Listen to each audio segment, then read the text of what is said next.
What's up, everybody? Nick and Charles. What's crazy is I've been doing these coffee and analytics things for now over 5 years, and I've never had you join me on one. Nick, it's I've been ignored all this time.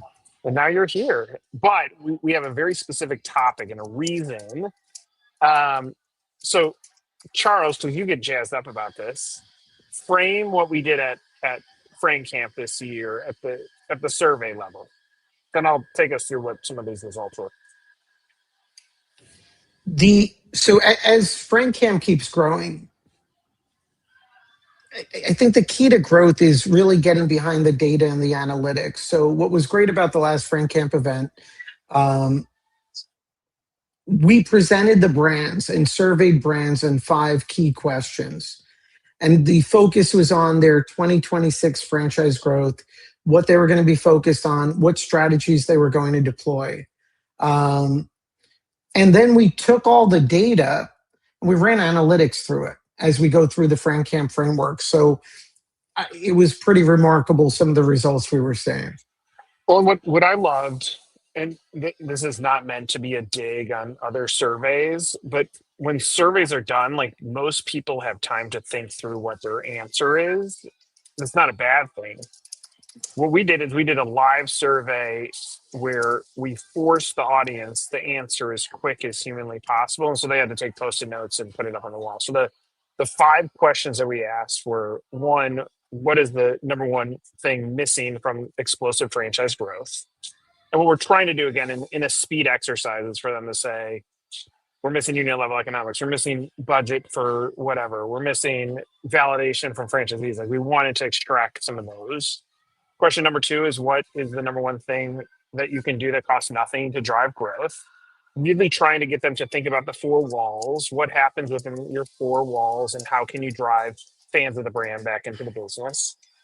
Number 3 was: what is the number one thing you'll spend money on to drive growth? Again, trying to trigger them to respond quick.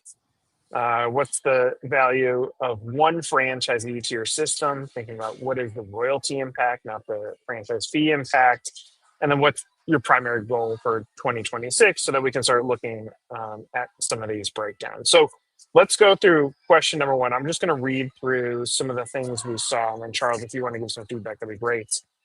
Question 1 was: what is the number one thing missing for explosive franchise growth? The responses were: lead flow, better leads; pipeline was 35 to 40%; sales process, systems, conversion 20 to 25%; brand story, positioning, awareness 15 to 20%; validation, franchisee proof 10 to 15; leadership focus, time, internal capacity 5 to 10. And so the insights were: most responses were did not specify which of these sources actually convert, where momentum breaks inside the sales process, what story differentiates the brand and buying decisions, and the results is effort applied after the system instead of inside it. And then to improve this, there's a need for source level lead clarity, funnel diagnostics, sales ready storytelling validation. And then now we take this over to franchise development, which what does this mean? More leads, usually mass, unclear franchisee targeting, meaning I don't know who I should be going after. Weak differentiation in a crowded market, meaning I don't have a point of differentiation of my competition. Sales assets that inform but do not convert, meaning here's what our franchise is, but it's not saying like this is why you want to buy our brand and why you want to buy it now. And then development momentum improves when one primary channel is owned, one story is consistently deployed. It could be a franchisee, it could be unit level economics, and one conversion metric is tracked weekly. So the question, Charles, just any additional insights for what is the number one thing missing from franchisee growth, from franchise growth? Right, explosive growth. And so this is what's interesting, right? So 40% of the respondents said more leads. That was the most common answer. And as we've gone back from FranCamp, we're preparing groups now to implement at a deeper level. But as we start pulling the data together, and we're looking at the responses, it almost becomes a pyramid that needs to be inverted or reversed, right? The top responses were: I need more leads, then I need to improve my sales process, then I need brand story, then validation and leadership focus.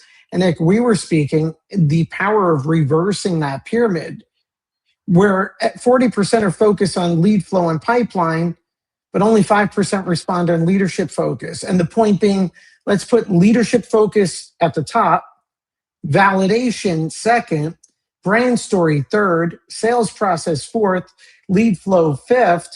And that's the resolution. We're just looking at things upside down. And that leads to everyone gets stuck. And then you just start wasting dollars. And everybody feels pressures. Yeah, I agree with you. Like when you're pressuring yourself to go get the lead, you're like, where are my leads? But you can't unpack it to get back to the beginning stage, which is like leadership focus. Like if I had $1 every time I heard you talking to a brand, I would be like, what's the one thing? You're like, you need the founder story. Well, the founder story is also leadership focus, but it's also saying, hey, leadership team, you need to focus on your unit level economics. You need to make sure franchisees are profitable. You need to have a strong sales process. And so some of those elements that we just talked through, and we saw this in all the responses, when there was pressure to respond quickly, the knee-jerk reaction is to go towards leads, not towards building up that foundation. Well, in a call I had minutes ago, client was asking for advice on developing better quality leads. And then the question was, what do you think about advertising in X magazine, whatever it's called? And again, it's an example of the work that needs to be done before you get to the lead. Let's focus on what your validation looks like. And when we say brand story, it's not just that founder story, but it's also the economic reality of the franchise offering. What are the economics? What is that economic story? And without clearly defining those items, then just spending money on lead generation or pipelines, they're not going to be cost effective. All right, number 2 was, what was the number one thing that you can do that costs nothing? And very similarly, it went networking, relationships, founder-led visibility on LinkedIn, outreach to existing contacts, franchisees, storytelling, and then focus, discipline, and consistency. And we tend to see like this trend again, like if you focus, you put the focus, discipline, and consistency on how you're going to go after your network. Then you work on the storytelling about the culture and the community. Then you do outreach to existing contacts that you have in your database because you've nailed the first 2. Then the founder-led visibility, LinkedIn, that kind of mixes in there. And then you go in your network. We saw this trend on all of them, that the lowest importance tends to be the highest importance. Any other feedback on what's the number Yeah, one thing that costs nothing? well, and as to those points, Nick, the biggest concern when we're preparing for FranCamp is not only the content and experience at camp, but what happens afterwards, right? And the problem is when we're focused on these general categories without execution, it leads to getting back and no one's making solid decisions. We're not building that momentum. And the example being, if there's a particular, rather than focusing on all these different channels, whether it's LinkedIn, Instagram, social media, focus on one and start dominating. The other part becomes the clarity on the consistency with the brand message. But most brands aren't consistent because they don't have a clear message. The next one was, what was the number one thing you would spend money on to drive growth? And I'm going to tell you the one thing, I'm going to read the response, but I'm going to tell you what surprised me, knowing the audience we had, which was slightly over 100 different franchisors. But it went paid advertising, website, SEO, AI, visibility. Love that AI is breaking into this category, by the way. Content media, sales, train development, other tools and vendors. You know what surprised me about that answer? Like, if you really think about what is the number one thing driving franchise leads or deals right now in the industry, it is the broker network. But for some reason, nobody looks at this as part of their paid program. They almost put it in another bucket. That's what surprised me about the number one thing you can spend, knowing the audience that was in that room. Well, and when some of the audience members were calculating their franchise development budgets, some were including broker commissions and some were not including broker commissions, right? So there was definitely variation there in the data. Well, that one, I mean, what I love about those that like some sort of hybrid of where does the broker commission come from? it's usually paid off of the franchise fee. And because it comes off of the franchise fee, it's almost like brands that have two different types of budgets that collectively can get to their growth goal, whether it's 50-50 or some sort of split. You have the cash that you don't need up front at success metrics because a broker has to bring you the deal to pay the commission. And then you have like the almost the drumbeat stuff. And I think that's going to be part of the transformation for brands that should actually be in the broker network. Like a restaurant brand is not going to win in the broker network in today's world. That could certainly change in the future. The other thing that was interesting is things that, if we go back 10 years ago, what may have fallen off of that chart, social media is now lumped into content media. So the term social has been removed, or that falls completely into paid advertising, which is surprising because a good franchise has great social currency of franchisees like posting all day long about how much they love their business on the social channels, but that being removed. And then the franchise portals have totally fallen off of this chart, which I think, you go back 10 years ago on those would have been absolutely one of the survey results as well.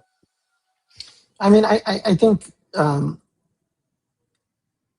as paid media continues to evolve, I think brands have the opportunity to be in more control of their franchise sales process. The one thing that keeps popping up, and we see it with emerging brands, and it's where not that I get discouraged, I feel sad a little, although that sounds silly.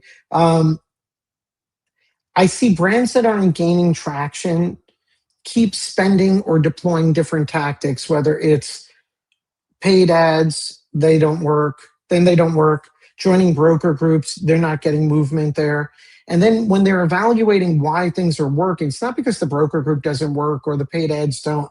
They're not diagnosing their fundamental problem, which is they're not giving a compelling reason why someone should buy their franchise, right? They're not addressing the story. They're not addressing the unit economics, and they're probably playing on the wrong playing field, right? Their brand fits in a certain category, but they're casting their net more broadly. And that's one of the goals as we come up to FranCamp in June. It's just not about diagnosing the issue. It's about real implementation. And coming back from FranCamp, that's what our team's been working on for our next meetings. I just wanted to push the good idea horn. I think you gave a good statement. That's been a great idea, though. Good idea. The last thing that I want to post on, because part of this is obviously the takeaway that you were pulling from this, and you had written effective spend follows structure, high leverage brands, build conversion assets first, test before scaling, and review spend pipeline quality, not just volume. And so that's basically latching onto what you just said, that the conversion assets end up being your website, what happens when that lead gets in, who's talking to that candidate, then all the way up to what's their experience at discovery day and what does validation look like if you build that into a process. And so you're right. I think what we keep seeing is we're in an industry that is full of band-aids, meaning they will go spend money, versus saying, let's put the Neosporin on the cut and heal the cut at the same time. And they can both work at the same time.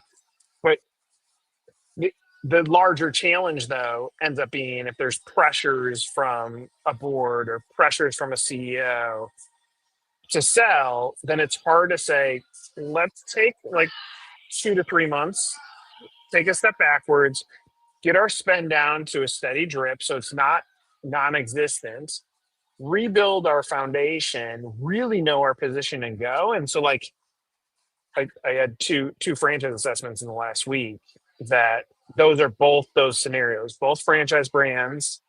They're like, look, let's reset. We have big goals, but let's make sure that reset's going. Let's not turn off everything, but let's land it and almost J curve it. So I think that's important to note. Question 4 was, what is the value of a franchisee to your system? And the buckets ended up being upfront focus, initial fee only, partial lifetime value estimates like initial fee plus short-term royalties, or unclear and not calculated. And my point, and this went back to the suppliers in the room too, if you don't know the value of the deal, then how do you know what to spend? if I go to a CMO of these brands and say, all right, what's your average ticket? And they're like $22. I'm like, great. We know based on profitability that that $20 ticket can be worth, say, $4 to our organization. But if that lifetime value is a 10-time visitor, are we willing to spend $4 or $16 to go get the 10 visits? Of course we are. But it's interesting because on franchise growth and the value of a franchisee, the two things that fascinate me are one, the sale of an 8-unit franchise or the sale of a 1-unit franchise are almost equally celebrated at the front end. Yet the 8-unit franchisee is going to deliver so much more in cash and royalty back to the system than the single unit franchisee. And then what is the value of that franchisee? Somewhere in the middle. What is that number? I'm fascinated that nobody seems to have a direct answer on that. It's a difficult look. I think the economics of franchising from the franchisor perspective is going to go through. Um, it's going to be reevaluated over the next couple of years, and especially in the emerging end. Again, trends in FranCamp. The responses that dominated, the answer was if you just reverse the questions, right? The responses. Same thing here. Everyone on the front end is focused on the sales versus the long-term value. If we reverse the long-term value, reverse engineer from that value of the franchisee, and then back into sales and budgets and strategy, that's where the win happens. I've seen on LinkedIn there's a brand, and they're pushing aggressively with brokers. And I don't know what the sales have been, but let's just say they weren't what they expected. And so I was looking at their website, and I'm like, maybe you're lucky not selling franchises because I'm not sure the economics are going to work out. And we see all the time, there's plenty of brands that reset. They've had an accelerated growth process. They're resetting with certain franchisees, good fit or not, and rebooting. And what they're learning is that their focus on sales and those goals that they were happy about in years, whatever, later on, when they reflect on them, they were not cost effective and wasn't the right growth. So deal valuation, I think, is critical. And I think that franchisors need to, all of us really, but need to reevaluate the economics of franchising and build that blueprint. Yep. The last question was, what was your primary growth goal? I'm going to read through these quickly, but unit-based goals, revenue goals, system stability goals. And the last one was the mixed unclear goals that you asked the question, what is winning? And the answer was, I don't know yet. And what's fascinating, this was in the second week of December. So if I'm gonna say this comment, Charles, because I'm gonna give the takeaway, and I want your opinion on this. If I was going to now give what is the clear cut takeaway for a franchisor right now today, call it over the next 7 days.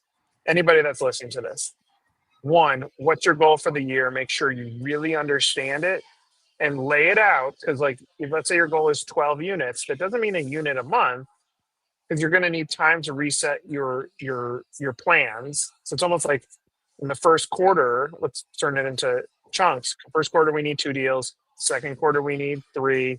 Third quarter, we need 4. Fourth quarter, we need 5.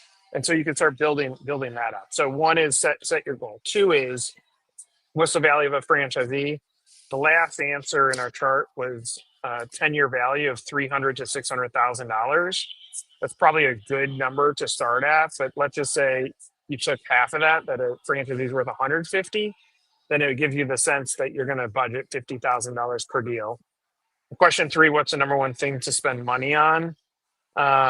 Really what we said is get your positioning clear, make sure you have the sales assets, and that you have the validation confidence that you're able to use in the sales process. So who's your validators? Make sure you have those. Have your sales assets, which is from lead to discovery day or lead to sale. And then you can scale up any of those other tools like paid advertising against all that stuff. Question 2, focus on the things that you can do that cost no money, your network, the positioning on your website. Go to your website right now put this as your to do. Go to your website right now and say, would I buy us based on what I'm saying? Do I know what we're selling based on what we're saying? Is there a clear business positioning based on what we're saying? Answer those questions. That'll give you a guideline for what can happen next. And the last one was our first question, which was, what's the number one thing to explosive franchise growth? And we said, reverse it, leadership focus, time, and internal capacity. Resetting against your goal, how are we going to win as an organization? Remove franchise sales from a single division and make it an entire company thing can help make impact on obviously what you're trying to do as a company. If I was laying that out as like, here's now how you could do takeaways, what else would you add, Charles? Well, I would dive deeper, or I would, the question you asked, do I know what I'm selling? If you couple that with positioning in your website, that's a big question, right? So I think, the key is, what's the strategy and planning that brands should be implementing right now, Q1. I think you cannot superficially just look at your website, repeat and assume you know what you're selling and that your positioning is correct. I think as a team, you need to challenge that. What are you selling? Who is that ideal franchisee? And what differentiates you from all the competition in your industry, outside your industry? And I'm not talking about the general stuff, right? What are you selling them?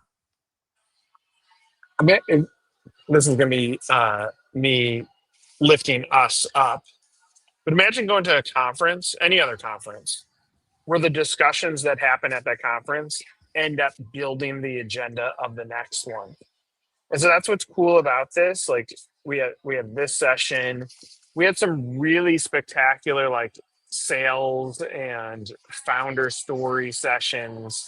And so you and I are extracting all of this stuff to now build the curriculum for the next FranCamp, because this means in real time we actually extracted what are the challenges that some of these brands are facing. It's interesting to me, at the end of the day, I don't think franchising is actually as tough as it's laid out to be. I don't think lead generation is No. tough. What is tough is actually having a good business at the front end that has great unit level economics, that has a payout period that is less than 4 years. One of the lines that was said at FranCamp was, if you could take every dollar and pay off your initial investment in under 4 years, it's a great business opportunity. Over 4 years, it's a hobby.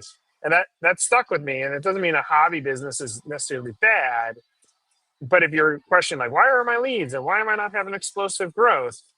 It could be because you're a hobby business, not an explosive business. And I think that's a fundamental challenge in franchising. Is it's all like franchising is umbrellaed, the data is umbrellaed, but the reality is the fastest growing brands don't just grow because they're spending more on advertising. They grow because they have a really good business that is fundamentally sound, that sets expectations of their franchisees. So when they come in, they want to grow. The last thing I'll say, that then I'll let you go.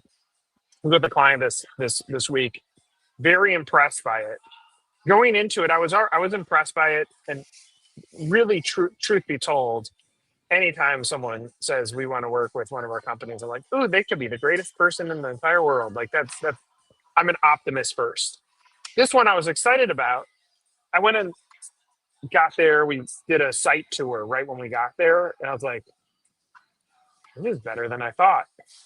We talked with the CEO. I was like, this is better than I thought. We looked at the unit level economics in detail. I was like, this is best. This could be one of the best franchise buys that I've seen in a very long time. We started uncovering rocks, and there was an answer for any challenge that I was facing. I was like, I didn't know this going in here, and I'm a sophisticated franchise executive. I was like, your miss is in your story, your miss is in your website. I didn't know it was as good as this. And so when you look under the rock, I was going to say sheets. I don't think you're allowed to say that. I'll get canceled. Look under, but I'll say it anyway. You look under the sheets. Next year they're going to open up 36, or this year they're opening up 36 units, of which 20 are by existing franchisees. That tells you something. That means they've set the expectations properly. And another indicator is they said, as soon as our franchisees get to $100,000 a month in sales, it's like clockwork. They all sign on for additional agreements because now they're able to see that what we told them was actually real. And so I think about that. That's explosive growth. Setting the expectation, whether it's $1 or $1 million, so that your franchisees continue to scale because they want to build wealth for their families. That's part of the magic. So I just talked way too much, but comments? No, I think everything, and we're thinking it through as we go through our planning for 2026 for Good Spark and FranCamp. I think the answer is not in the sales. It's building the capacity and support for great unit economics. And if you do that, you're going to have no sales problems. And so the baby steps right now is to focus on deal value, focus on those unique factors, understand your economic story, own what you are and own what you're not, and broadcast both. And if you do it, you're going to gain attention, you're going to have legitimate credibility, and that's where the opportunity is. I want to pause on that last statement and just say this. What Charles just said, play it back, go on YouTube, play that back. That's any business. That's franchisors or suppliers. Like, own what you're good at and don't mess with what you're good. Like, know what you're good at and don't mess with what you're not good at. Like, same with you. It's like if a law firm started saying we're going to launch accounting, it's like, okay, but who's the expert behind it? And so I think there's some magic in some of those statements.